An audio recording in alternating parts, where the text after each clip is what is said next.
Allez, bonjour à tous, on est parti pour une analyse du marché. On verra le Bitcoin, Ether contre le Bitcoin, la surperformance de Ether face au BTC. Et on verra aussi la Bitcoin dominance. Est-ce qu'il est plus intéressant d'avoir des alts ou du Bitcoin actuellement dans son portefeuille. Donc au niveau du Bitcoin, on avait déterminé un range. Si on cassait à la hausse, on était bullish. Si on cassait à la baisse, on était bearish. On a eu une fausse cassure avec une réintégration assez rapide. Ici, c'est pareil, on a eu de la prise de liquidité, mais pas de réelle cassure. De toute façon, on le voit assez facilement si on met les volumes. Voilà, on avait ici des volumes pas assez intéressants pour parler d'une réelle cassure. Et ici, c'était une vraie cassure, mais il y a eu un piège, un faux breakout. Donc voilà, on peut pas, comme je dis, on peut pas avoir 100% de réussite en trading, en investissement. Ici, il y avait clairement une tentative de breakout qui a été repoussée. Par contre, ici, c'est assez clair que la cassure est mauvaise vu qu'on a tout simplement des volumes pas assez importants. Donc on est toujours en train dans ce range, on peut parler ici d'une déviation sud et ici d'une déviation nord. On est actuellement en train de corriger, si je passe en unité de temps assez courte, 15 minutes, on voit qu'on fait des creux et des sommets de plus en plus bas. Donc sur du 15 minutes, on est à instaurer un top de marché. Maintenant, ça remet pas en tendance le pump qu'on a eu en 1 heure ou en 4 heures. Si je passe en 1 heure, on peut tout simplement revenir sur le premier arrêt, donc les 0,382 de Fibo, poser ici un bottom et repartir à la hausse. Tant que ces 0,382 ne cassent pas, on sera toujours en tendance haussière sur du 1 heure, et si ça casse, on pourra aller chercher les 0,118 ou les 0,786.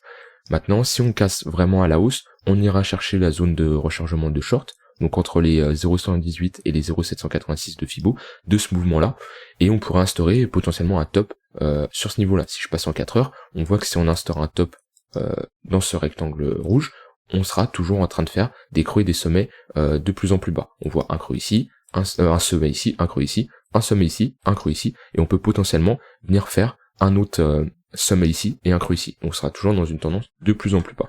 En plus, si je regarde les liquidations à venir chercher, donc là où il y a le plus de liquidations, ça soit short ou long, avec Kingfisher, on voit qu'on a un gros cluster de liquidité au niveau des 21 300 par là, entre les 21 000 et les 21 500 $, ce qui correspond exactement avec notre zone de rechargement de short, où là on a énormément de liquidation short à venir chercher. Donc des gens qui ont short avec des leviers x5, x10, x20, et ben ici on peut faire souffrir un maximum de gens en venant liquider leur position. Et à l'inverse, au niveau des 18 000 $, des 18 400 $ à peu près, on a aussi pas mal de liquidation potentielle à venir chercher. Donc ce qui correspondrait à toute cette zone en dessous ces creux ici. Et après, si vraiment on veut aller plus bas, on a un gros pic de liquidité à venir, donc des liquidations longues sur ce niveau-là, autour des 14 500 $, 15 000 $. Bon, on n'y est pas encore, mais c'est toujours quelque chose à garder dans le coin de notre tête. On va analyser Ethereum, mais Ethereum qui est un peu plus bullish que le Bitcoin, puisque lui il est reparti un peu plus fort. Il est en train de le surperformer actuellement, mais voilà, on arrive. Est-ce qu'on est dans la zone de rechargement de short? On va regarder ça. Point le plus haut, point le plus bas. Tac. Hop. On a buté sur les 0,118, où voilà, comme je dis, c'est un niveau. Si les grosses institutions, les gros portefeuilles, ceux qui ont énormément d'argent pour faire retourner le marché, c'est dans cette zone qu'ils le feront, s'ils veulent bien sûr, s'ils veulent toujours être en tendance baissière, c'est dans cette zone où le marché peut faire un sommet plus bas que le précédent, puisqu'un marché ne peut pas évoluer toujours en chute libre, puisque sinon on a juste à short en levier assez élevé, et ça sera de l'argent, on va dire, facile. Le marché évolue toujours dans ce sens-là, pour piéger un maximum de gens, liquider, etc. Alors c'est pas, ça peut être ça, c'est pas aussi propre que ça, mais voilà, vous comprenez l'idée. Et du coup, souvent, on revient se garer dans la zone des 0,786, 0,618. C'est quelque chose d'assez classique. Mais Ether, rien à signaler. Il surperforme le Bitcoin, mais il suit un peu la tendance du Bitcoin en ce moment. Par contre, chart très intéressant, c'est la paire Ether contre le Bitcoin. Donc, on avait vu qu'il avait instauré un M-top ici. On a été chercher l'extension de Fibonacci de ce M-top, qui est entre les 1,118 et les 2, si je place ici, tac. J'ai inversé, ok. Voilà, entre les 1,118 et les 2, on est venu chercher notre zone d'extension théorique de ce M. On a consolidé dessus et on est reparti à la hausse. On a instauré un sommet plus bas que le précédent, donc on a sûrement été chercher les 0,118 de Fibonacci. Tac, Fib. entre les 0,78 et les 0,786, on a instauré un sommet toujours plus bas que le précédent, on a fait un creux encore plus bas, et là on est en train de faire la même chose. Alors peut-être on est encore dans les 0,118, 0,786, si les grosses institutions veulent continuer à faire dump Ether contre le Bitcoin, on est dans une zone où on va se retourner, et on peut très bien refaire un creux plus bas que le précédent. Pour inverser cette dynamique baissière, soit on réalise un W, donc c'est-à-dire un creux plus haut que le précédent, et on casse le sommet, donc on instaure un creux et des sommets de plus en plus haut, ou on va tout simplement venir casser le précédent sommet, comme ça. Donc ce sommet-là, on vient le casser. Pour le moment, on est toujours en dynamique baissière sur Ether contre le Bitcoin. Maintenant, si je passe en weekly, voilà, on a instauré ici un W, et on est tout simplement dans une correction, une petite correction. Donc rien à signaler là-dessus. On est pile sur la zone du rectangle rouge, où c'est là où il y a un gros niveau, que ça soit support ou résistance, en fonction de si on est au-dessus ou en dessous. Donc c'est vraiment un niveau à surveiller. Mais pour moi, sur du long terme, si je me mets en weekly ou en monthly, je vois un Ether surperformer le Bitcoin et casser sa zone ici des 0,088 et aller chercher beaucoup plus haut. 0,088, c'est-à-dire que Ether correspond à 8,8% du prix du Bitcoin.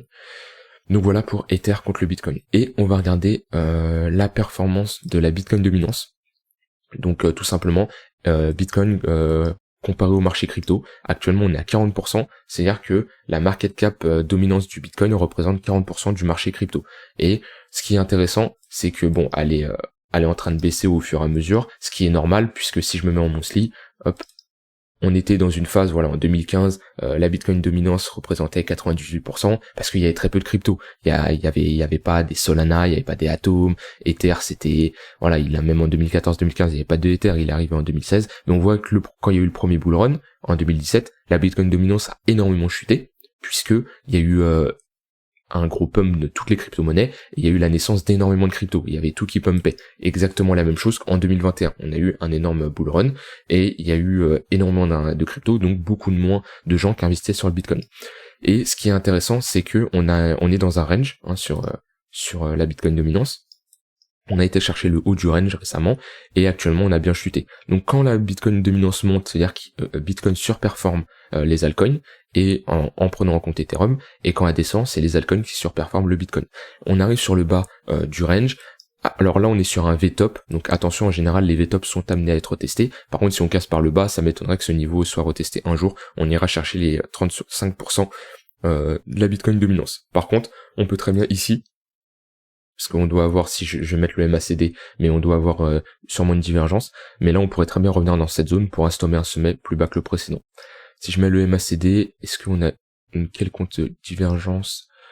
En daily on diverge énormément, mais la divergence n'est pas validée, parce que pour valider cette divergence, donc là on voit que le prix et le MACD divergent. On a un prix qui est décroissant, alors que le MACD revient croissant. Voilà, on le voit bien. Pour que cette divergence soit validée, il faut casser ce niveau-là pour faire un M sur le MACD. Donc la divergence n'est pas validée. Après, on a eu des petites divergences à l'intérieur, mais la grosse divergence n'est pas validée. Et si cette divergence est validée, on aura un essoufflement des vendeurs sur la Bitcoin dominance, et on aura potentiellement un rebond à aller chercher. Après, faut instaurer aussi une structure, voilà.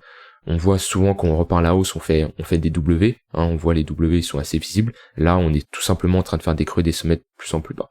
Moi, personnellement, ça m'arrange que la Bitcoin dominance chute. Si ça peut même casser son range et aller plus bas, ça m'arrange. Tout simplement parce que je suis plus exposé sur les altcoins que sur le Bitcoin. Je trouve ça plus intéressant dans ma stratégie. Après, des fois, j'alterne en fonction de là où on se situe sur la Bitcoin dominance et sur la paire Ether contre le Bitcoin.